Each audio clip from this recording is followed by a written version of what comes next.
Test 7. In this section, you'll hear a conversation between Jill and Sue. First, you have some time to read questions 1 to 6.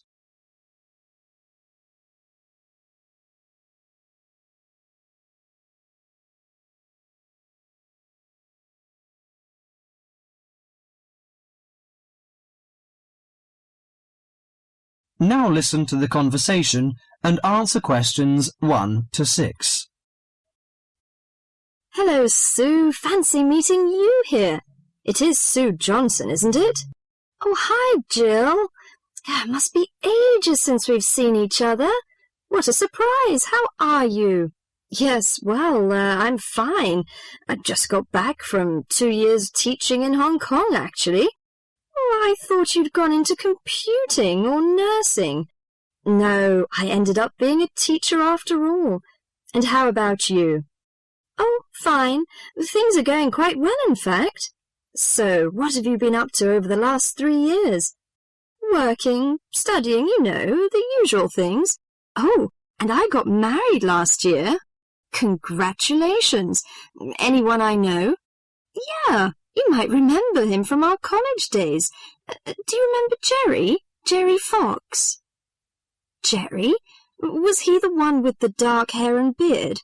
No, that was Sam. No, Jerry's got blonde hair and glasses. He's pretty tall. Well, we got married, finally. Great. And where did the wedding take place? Was it here in London?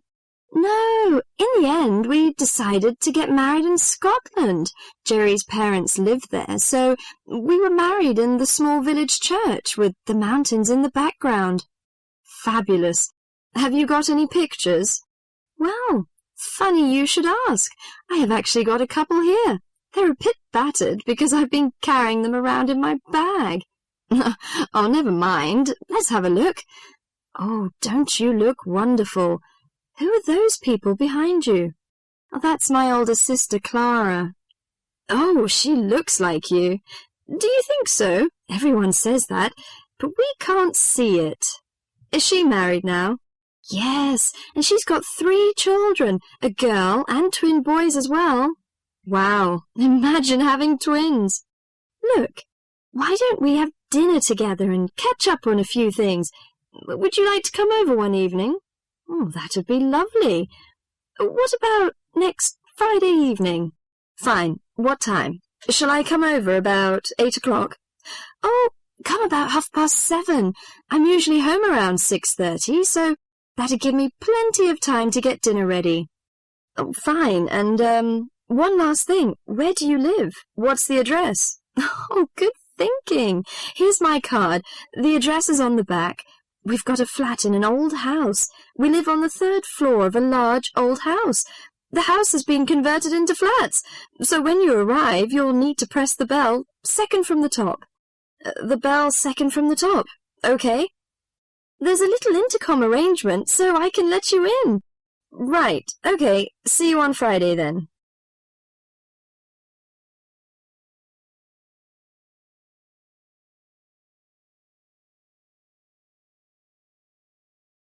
Before the rest of the conversation, you have some time to read questions 7 to 10.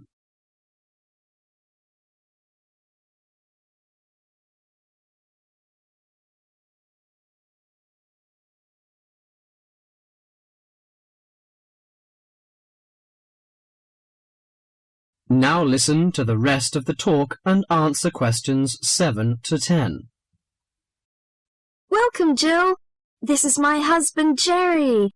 Jerry, this is Jill. Hi, Jill. Nice to meet you. Hi, Jerry. Well, let's come in and take a seat. Sue told me that you've just returned from Hong Kong.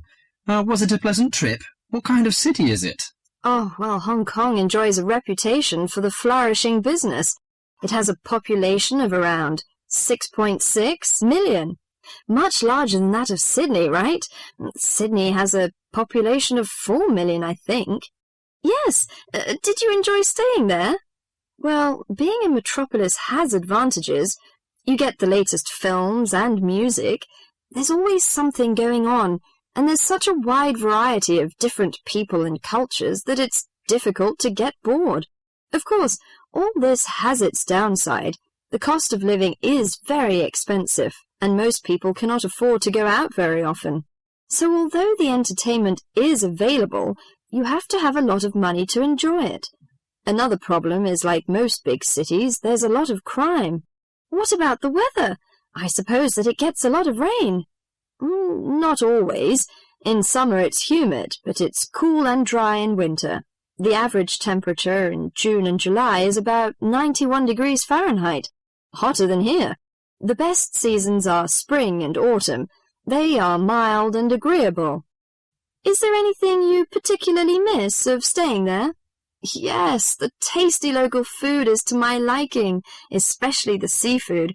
Hong Kong also enjoys the fame of a paradise for shopping, but I'm not very keen on that, you know. I suppose it must be your favourite. Most shopping malls in Hong Kong have longer opening hours than those in Sydney. Some are even open the whole night during the Christmas holidays. Oh, it sounds lovely. I hope I have a chance to travel there. And I can be your tour guide. Yes, that's great. That is the end of section 1.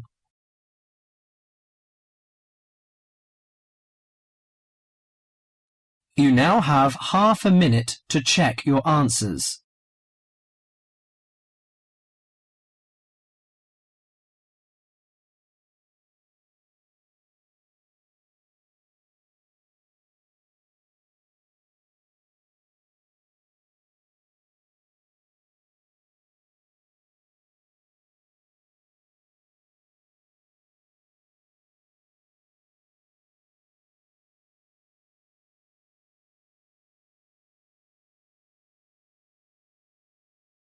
Section 2. In this section, you'll hear an introduction about the process of producing stamps. First, you have some time to read questions 12 to 21.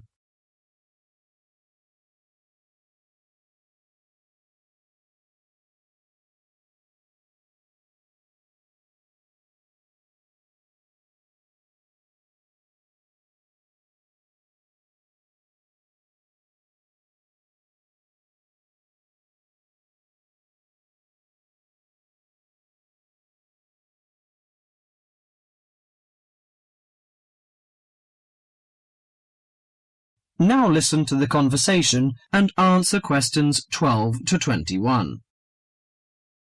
Hello, and welcome to this week's edition of Tell Me More, the program where you ask the questions and we provide the answers. And we've had a wide variety of questions from you this week. And the subject we've picked for you this week, in response to your many letters, is the production of postage stamps. And as usual, we've been doing our homework on the subject. So, who designs the postage stamps that we stick on our letters? Well, in Australia, the design of postage is in the hands of Australia Post. In Britain, it's the Royal Mail that looks after stamps, and it seems that both countries have a similar approach to the production process. We discovered, to our surprise, that it can take up to 2 years to produce a new postage stamp. Why is that, I hear you ask? Surprisingly, it can't be all that difficult to design a stamp. In fact, it isn't, but it seems it's a lengthy business. Firstly, they have to choose the subjects, and this is done with the help of market research. Members of the general public, including families, are surveyed to find out what sorts of things they would like to see on their stamps. They are given a list of possible topics and asked to rank them.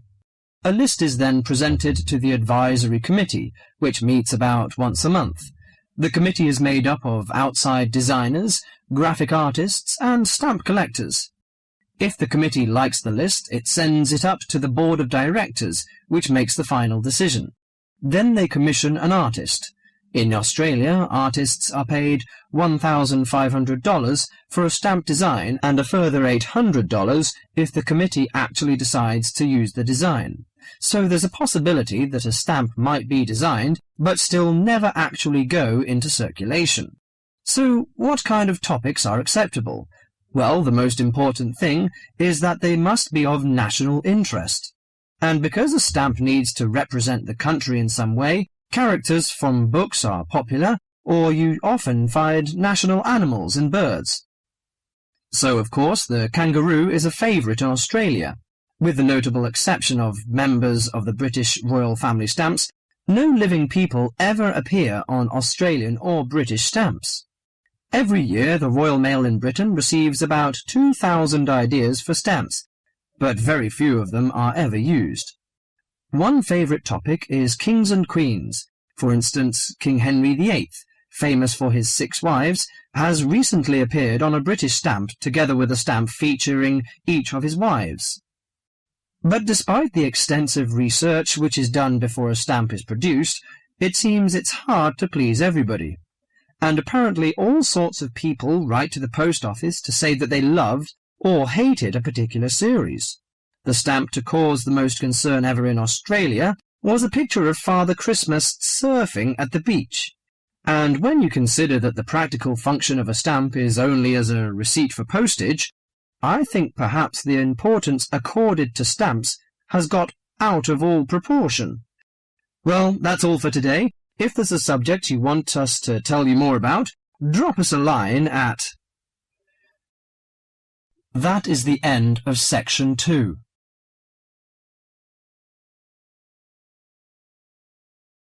You now have half a minute to check your answers.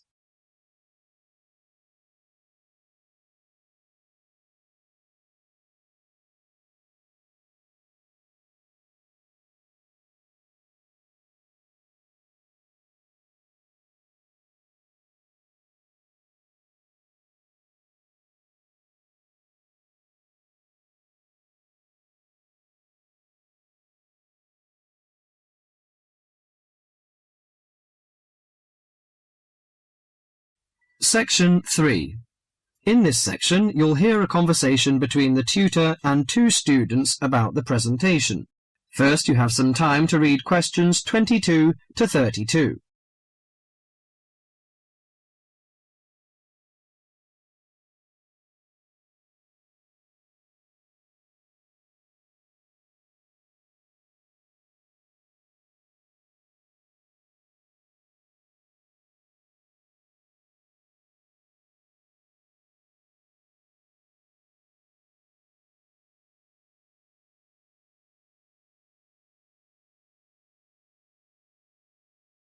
Now listen to the conversation and answer questions 22 to 32. Good morning, everyone. Well, I think we can start straight away by getting Rose and Mike to do their presentation. Would you like to start, Rose? Yes, well, we've done a survey on local entertainment. Basically, we try to find out how students feel about the entertainment in the town and how much they use it. Yes, so we've called our project Out and About.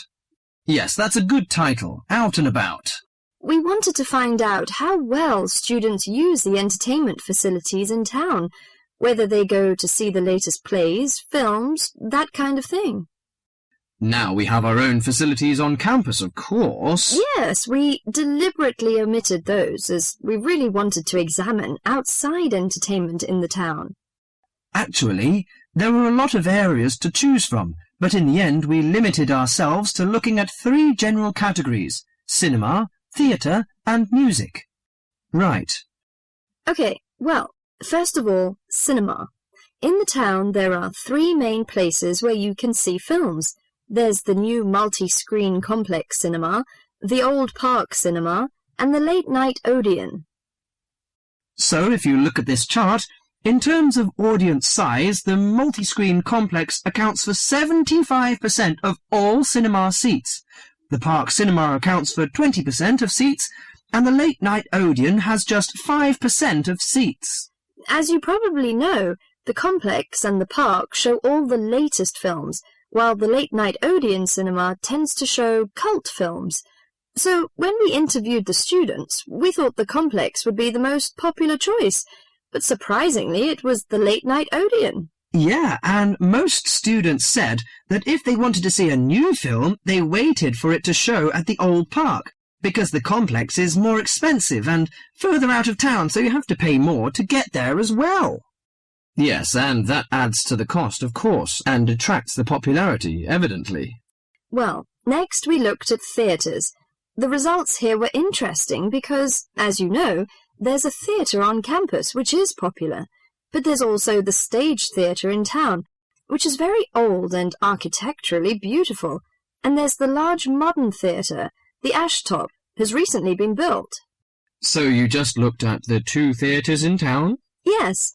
What was interesting is that there are periods during the year when students seem to go to the theatre and periods when they go to the cinema, and we really think that's to do with budget.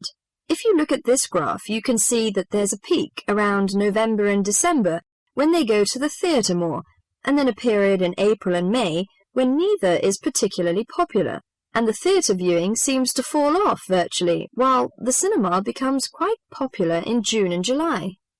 I think you're probably right about your conclusions. Well, lastly we looked at music, and this time we were really investigating the sort of small music clubs that offer things like folk or specialise in local bands. So not musicals as such. That's right. We looked at 3 small music venues, and we examined the quality of the entertainment and venue, and gave a ranking for these. A cross, meaning that the quality was poor, a tick, meaning it was okay, and 2 ticks for excellent. First of all, the Blues Club, which obviously specialises in blues music. This was a pretty small place, and the seating was minimal, so we didn't give that a very good rating. No, we don't recommend that one, really. Then the Sunrise, which plays a lot of South American music, was a big place, very lively, good performers, so 2 ticks for that one. The Pier Hotel is a folk venue, a good place for local and up-and-coming folk artists to play. Not the best of venues, as it's in a basement and a bit dark, but the quality of the entertainment was reasonable, and the lighting was very warm, so we felt it deserved an average rating. Finally, there's the Bald Rock Cafe, which features big rock bands and is pretty popular with students, and we enjoyed ourselves there as well, so total marks for that one. And then did you get any information from the students as to which of the clubs they preferred? That is the end of section 3.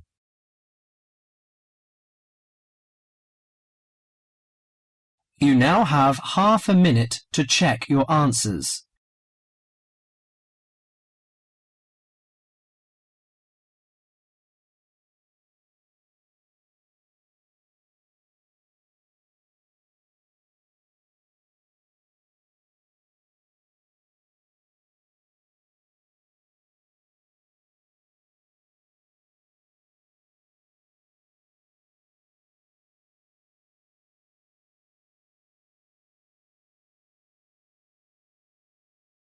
Section 4. In this section, you'll hear a lecture on amber. First, you have some time to read questions 33 to 42.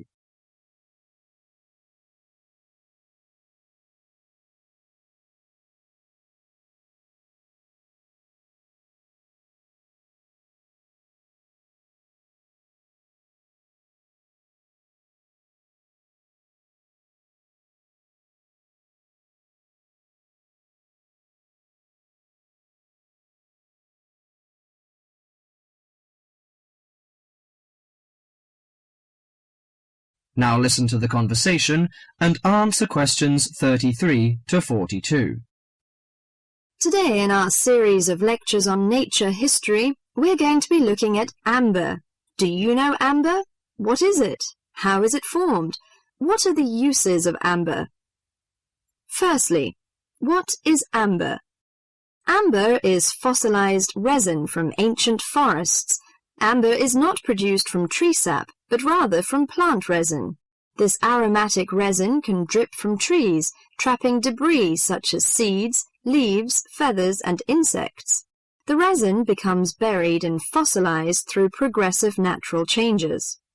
Therefore, amber is formed as a result of the fossilization of resin that takes millions of years. Although a specific time interval has not been established for this process, the majority of amber is found approximately 30 to 90 million years ago. You may ask why resin is produced. Although there are contrasting views as to why resin is produced, It is a plant's protection mechanism. The resin may be produced to protect the tree from disease and injury caused by insects and fungi. Resin may be produced to heal a wound, such as a broken branch, and resins have odors or tastes that both attract and repel insects. Resin may also be produced as a plant's method to dispose excess acetate. We know that amber survives millions of years, but what type of depositional environment preserved amber? One depositional environment for amber is marginal marine. Amber's specific gravity is slightly over 1, and it floats in salt water. Therefore, amber becomes concentrated in marine deposits, moved some distance from the original site. Trees and resin may be transported and deposited in quiet water sediments. Wood and resin are buried under the sediment, and while the resin becomes amber, the wood becomes coal. Wet sediments of clay and sand preserve the resin well because they are devoid of oxygen. So, as a precious product of nature, what are the uses of amber? In ancient times, amber was used for medicine. Honey was mixed with powdered amber and prescribed for many chronics like asthma, gout, and the Black Plague. It was also used as precious decoration. The amber jewelry was thought to have the magic power against evil and dark forces. Sailors burned amber on ships to drive away sea monsters and the dangers of the deep. Amber has retained its beauty for millions of years, but if not preserved well, it may lose its charm. The softness and brittleness is likely to be attacked by chemicals and requires some special care in handling and storing, so do not put your amber jewelry on before hairspray and perfume is applied, because it will likely create a whitish coating on the amber that may be permanent. If you want to string the amber beads on silk or linen thread, remember to string them with knots between each bead to prevent mutual rubbing and chipping. Amber jewelry should not be stored where it can rub against metal or other jewelry, and storage in a soft cloth is best. Never put amber jewelry in a steam cleaner, which would shatter the gem. Never let amber come in contact with soaps or commercial jewelry cleaning solutions, which can dull the finish. Keep amber away from common kitchen substances such as salad oil, butter, and excessive heat of ovens and burners. Dust and sweat can be removed with clean, cool water and a soft cloth. Never use hot water. The amber can be dried and rubbed with clear olive oil, then rubbed with a soft cloth to remove excess oil and restore the polish. The last thing I'd like to mention is the storing of amber. Amber should not be placed near heating ducts or in direct sunshine, and avoid exposure to sudden changes of temperature. Well, that's all for amber today. Hope you enjoy this precious product of nature and have the luck to own one. That is the end of section 4.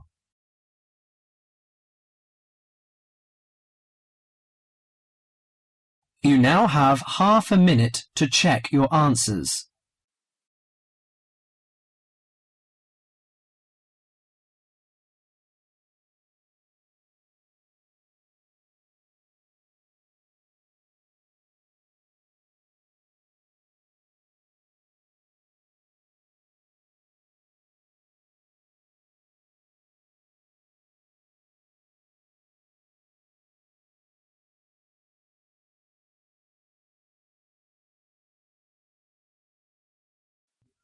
That is the end of the listening test.